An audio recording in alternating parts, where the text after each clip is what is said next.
So we've got another pulse sensor case study with a cool secondary capture. We'll go over that, and we're using Pico 7. Stay tuned.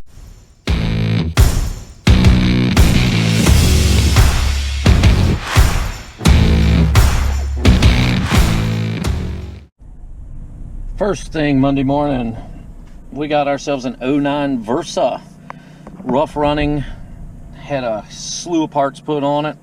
Let me give you a quick shot of the RO. This service writer typed a novel here, but I don't know if you guys can see that. It's like 4 inches of writing. Had a bunch of coils and spark plugs, and intake's been on and off a bunch of times, and Lord knows what. But here we go. Got the ATS eScan. I like to use eScan because it's fast. It gives me the information up pretty quick. Jumping around here a little bit, I can actually feel the car misfiring. So we did a code read. We got 303, Sonar 3 misfire. Mode 6. So pretty much the ECU's a DN number 3. I can tell you from looking under the hood, this thing's got all new coils in it, and some of them have been replaced twice. Do a quick scan here. We're up to temperature. Short and long-term fuel trim. Just at first glance, this isn't terrible. It just missed right there, and it jumped up to 10.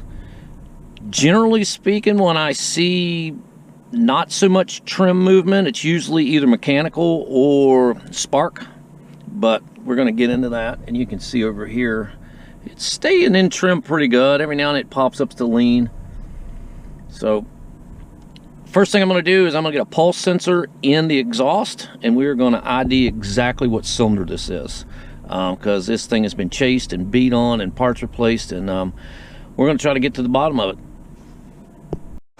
So as usual, this is my setup. I got a sync on number 1. I see a new coil there. I see a new coil there, and there's probably 2 new ones under the intake. Using the pulse sensor of Pico here. And as usual, we simply just put the sensor in the exhaust, and when you feel it suck back, it shows me on the screen, and that's how I do my misfires. Pretty nice, pretty easy to set up. This is what the tool looks like. Okay, so I've got the pulse sensor in the exhaust. I've got a sync on number 1, and you can see it's actively misfiring. Every low pulse is a misfire. So we're going to figure out which cylinder that is and attack from there. So we pull out cursors, and as usual, I'll go over this again a little slower. But if this is number 1 on compression, number 1 power, number 1 exhaust, so 1, 3, 4, 2. So we're definitely dealing with number 3. Let's check another one real quick.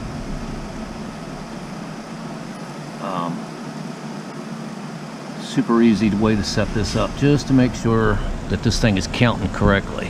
So this will be 1, this is 3. So I'm confident now that it is number 3.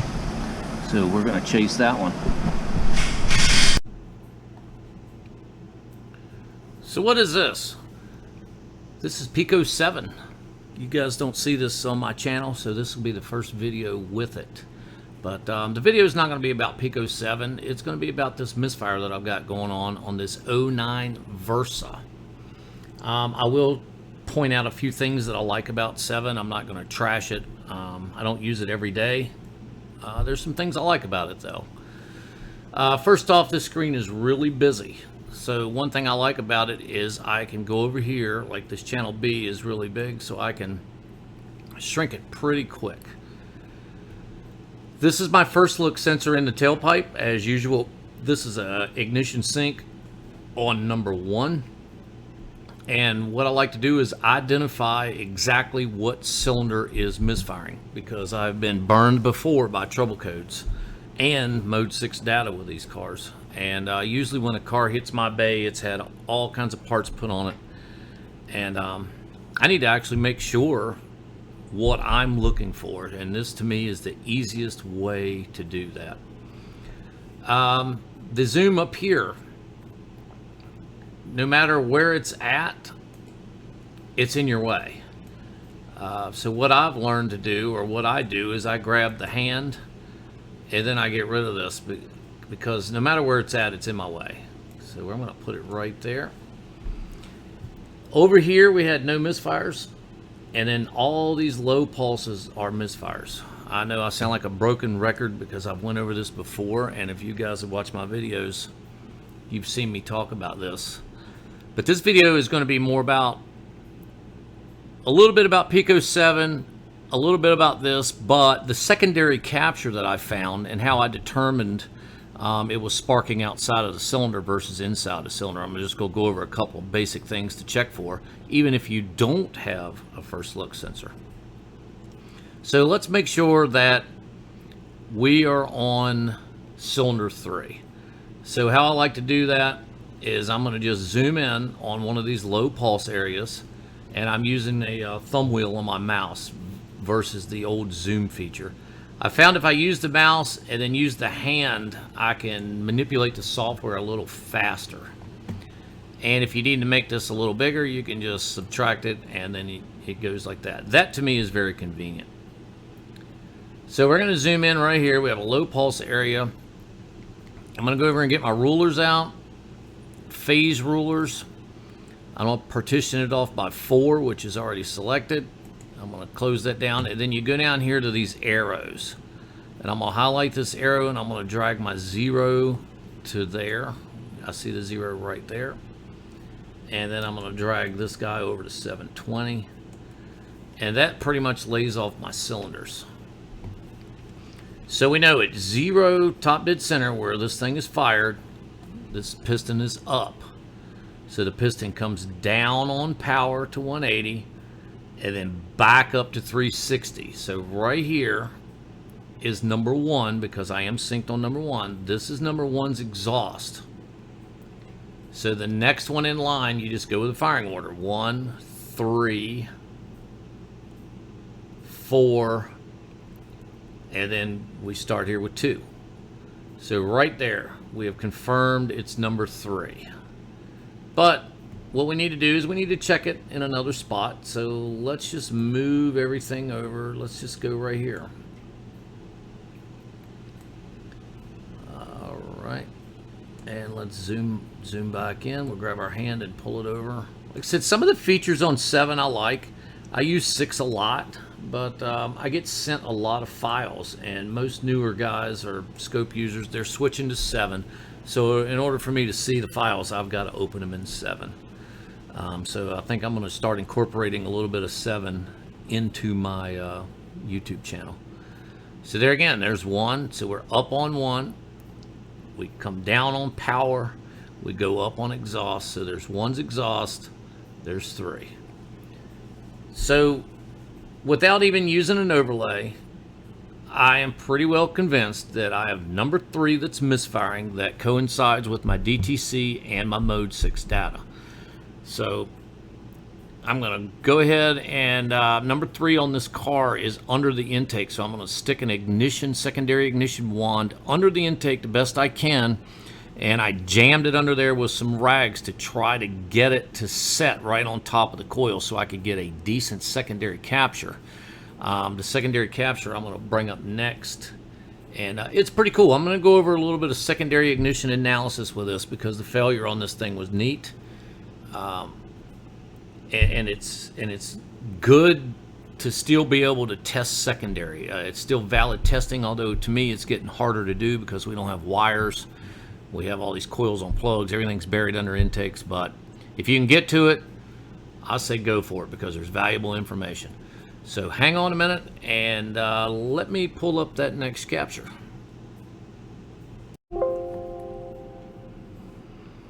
All right, let's say you do not have a first look sensor, but you know number 3 is misfiring, and you've got your ignition wand on number 3, and you're looking at this. This is a 5-second screen. at 1 microsecond. And to check this on Pico 7 is you just click here and it's going to show you your interval between plots. So you definitely want to keep a good sample rate when you're analyzing secondary ignition. The KV. When I'm using an ignition wand, I don't really pay attention to the numbers. For one, they're unrealistic, and two, when you've got this wand stuffed under an intake and literally held down by a shop towel, there's so much vibration and variance in that signal that I don't trust it. I don't trust the number. I look at the picture it's drawing. Like, obviously that one's higher than that one, but why is that? Is that fuel trim doing that? Or is that my setup or my instrumentation vibrating? So depending on how I'm testing is how reliant I am on the actual numbers and the KV spike, because it could simply be not the best setup causing some of this. But there is one thing I do look at, and it's the time. It's the amount of time things happen, and I'll explain further. So let's say we don't have a first look, and we know our misfire's on this screen. So what would you do? What I would do is I'm just rolling the thumb wheel here, and I'm going to start all the way at the beginning. My very first capture, or very first signal right there. And I'm going to bring him up here where we can see it. And right where the spark line, firing line, there's so many different ways to describe this, but basically when it starts going east and west and not north and south, I'm going to call it the spark line, because to me this is where the spark happens. And this is a line. So I refer to this as the spark line. So what I do is I just I'll pull a cursor down to right there, right where the spark line jumps out. Now you can zoom way in and fine tune this. I'm just going to leave it right there. Now that kind of is some eye candy. So if I don't have a first look and I'm looking for this misfire, I'm going to put my cursor down right there, and I'm going to have to sit here and literally look through the entire capture to look for an oddball, like right there. What is that? That looks like noise. So you can see where this can work, or if you have yourself a first look sensor, or if you have a WPS. A WPS will function as a first look if you use the zoom features. So I could sit here and do this for however many signals are on here. Or I could go over here and I could turn my first look sensor on. Maybe. And I could zoom back out and I could go, oh look, right there. There's where my misfire is. See the low pulse? So the spark before it is bad. So in here, let's look in here where it's good. This is all number 3. So we've already put a cursor where the spark jumped out. And let's just go ahead and put firing time. How long did the spark burn? And I'm going to lock the rulers. So I've got 2.47, which is plenty. I think anything over 1.2 or 1.0, 1.2, if it's firing in the cylinder, should be fine. But always compare it to the other firing events before and after it. So instead of scrolling through this whole thing, I'm just going to go right over here. And this is where my misfire was. So let's analyze the one right before it. Well, you can see right off. First off, it sparked. We had a spark. It jumped out way early. And like I said, these numbers don't really mean much to me. 475 volts. It actually probably is 1400 volts. But it very distinctly has jumped out early. So what's supposed to happen here is when this KV builds, your secondary ignition, all your secondary components are built and made to keep that energy focused on the tip of the spark plug. If anything leaks out early, which is what happened here, for one, you're not going to have any energy going into the cylinder. No spark's going to occur in the cylinder, and you're going to have a misfire. But one thing that suffers greatly when that much energy leaks out that early is the spark line. How long is that line? And remember, we lock these cursors, so check this out. So if I bring these things over, look at the difference.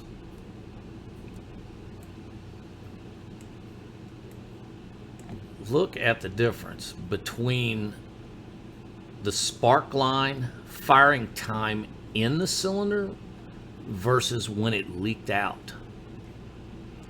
And when that voltage leaks out, that means it's not going through the spark plug. It's not going through the entire secondary. It's getting out early. The voltage is just screaming out of there. It's like the coil is kind of like a big bucket of water. It only holds so much. You can either tip it slowly and pour it out slowly, or you can just dump the whole thing. Either way, you're getting the energy out of it. You're getting the energy out of this coil.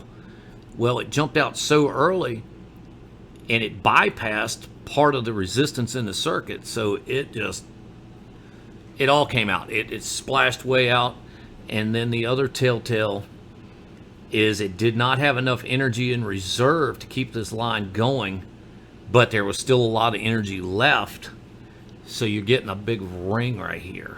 And let's look at that. So let's drop another one down. Let's put it right here. We're going to go right here. This is the bottom of the ring on the bad cylinder. So let's zoom out and let's zoom in here. This is right before it.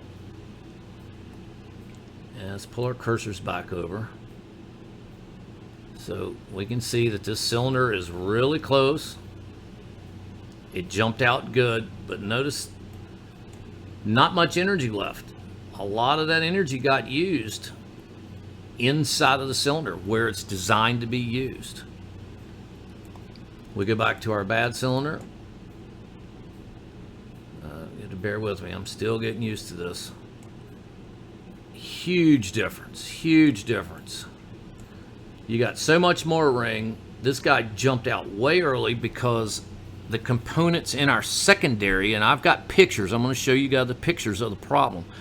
The components in the secondary could not hold the energy. There was a leak. I've seen leaks, I've seen carbon tracking. That's a leak. Anything to me that doesn't allow the spark to happen in the cylinder means there's a leak. There's a secondary leak. Different leaks have different looks about them. This is broke off really clean. I mean, that's actually a beautiful spark. And let's just measure it. We got to unlock the rulers.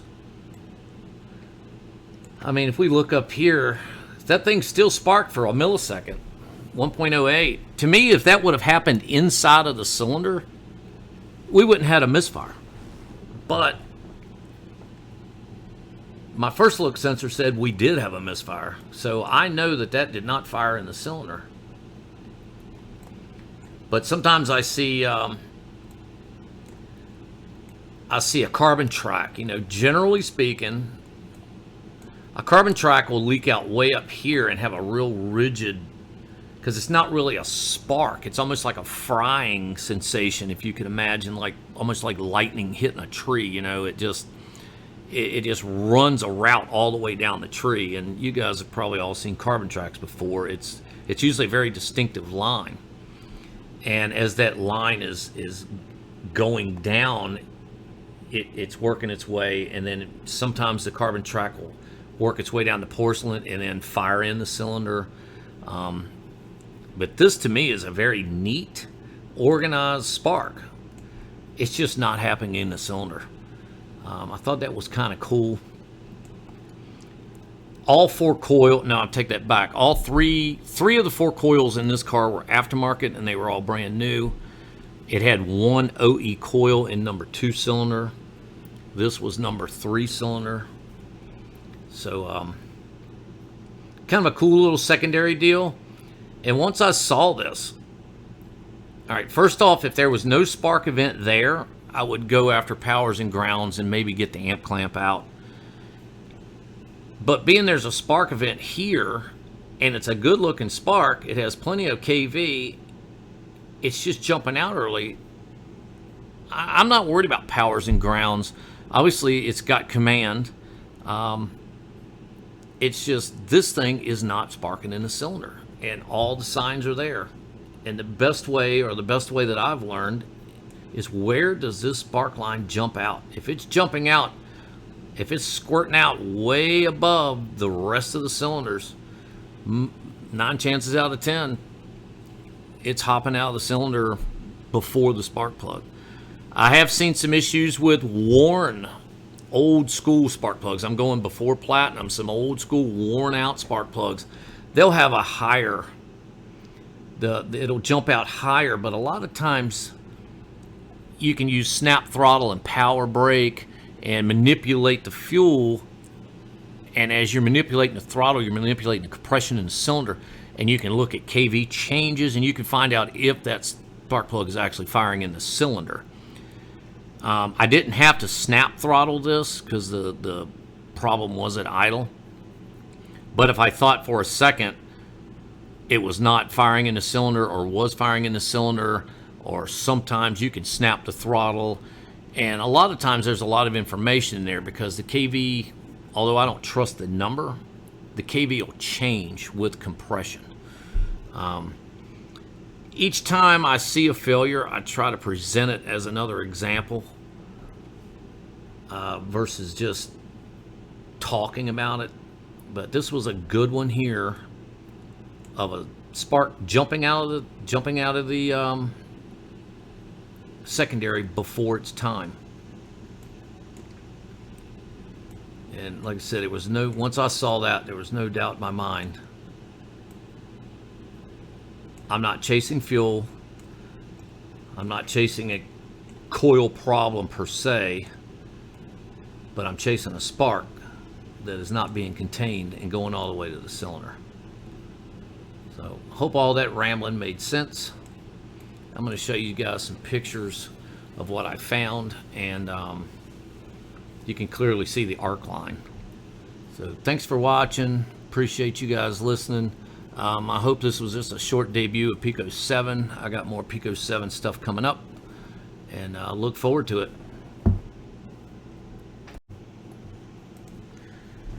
Alright, so this coil here is the bad one. They're both aftermarket. This one was actually working at the time. You can see where the solder here had an issue, and you can start seeing some lines in here. And I've got a couple more pictures, but I just put this one in here to kind of compare what this aftermarket coil looked like with this aftermarket coil. These things are just put together cheap as hell. Let's see. These are the springs, if you will. They fit on top of that solder area, and the one for the bad coil you can see is deformed. And you know, that was the coil that was actually firing. I'm not going to call it a good coil, but it was working. And like I was saying before, all this is a resistor. All this stuff is engineered. It has a specific amount of resistance, and there's a lot of engineering that goes into that, and it makes me question, when you get aftermarket stuff, how much time did they actually spend figuring this thing out? Basically, how much capacity the coil can hold, the resistance of this, the spark plug. It makes you just wonder, if you're getting something cheaper, why is it cheaper? It's probably because they didn't do the R&D, and they make junk that looks like this. So here's another one, and this is kind of how the spring were to fit This is the bad coil. And you can see where it was gapped and bent over, how it was melting, and you can clearly see the arc mark right there. So occasionally the energy would go through the solder and work its way this way and obviously to the coil, and then sometimes the energy decided it was going to take this little ramp here and then shoot to here. And that's why I believe I had such a perfectly good spark, is because there's no air. This would have a rubber boot over it, so it really wasn't arcing to any metal, it was arcing to itself. And then by the time it did that, it didn't have enough energy to spark again in the cylinder. And I thought that was kind of cool. That was kind of the money shot, with you can see the arcing. And then here's another close-up, the bad coil obviously, and you can kind of see right in here's where that spring was setting off centered. It should have been setting over the whole thing, but it was bent, so it was setting off center. And I don't know whether the heat got the solder hot and then the solder ran over and formed there, or if this is just purely manufactured terrible from the factory. Who knows? But there's the arc trace right there. That's the spot of where the electricity was taking back through. Instead of going down the spring, sometimes it would take the shortcut. Electricity is so unpredictable, especially when you're dealing with tens of thousands of volts. Just like kind of like lightning, you know, you can try to control it, do your best that you can, but every now and then it's going to go somewhere it shouldn't. So hope you guys enjoyed this little presentation. I actually had a blast putting it together. I know my pulse sensor secondary is probably getting a little old, but that's all that's coming in my shop right now, and you know, I think it's cool. I get so many questions about pulse sensors and so many questions about secondary ignition. So each and every time I get another case study, I'm going to try to present it. Even if the very next video is the same subject, if it's got a cool failure that I can explain and show, then I'm going to do my best to show it. So thank you guys for watching. Don't forget about my Autonerdz.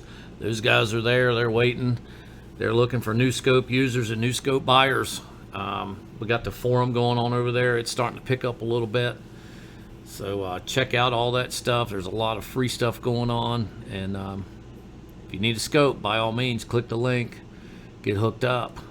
And we will see you on the next video.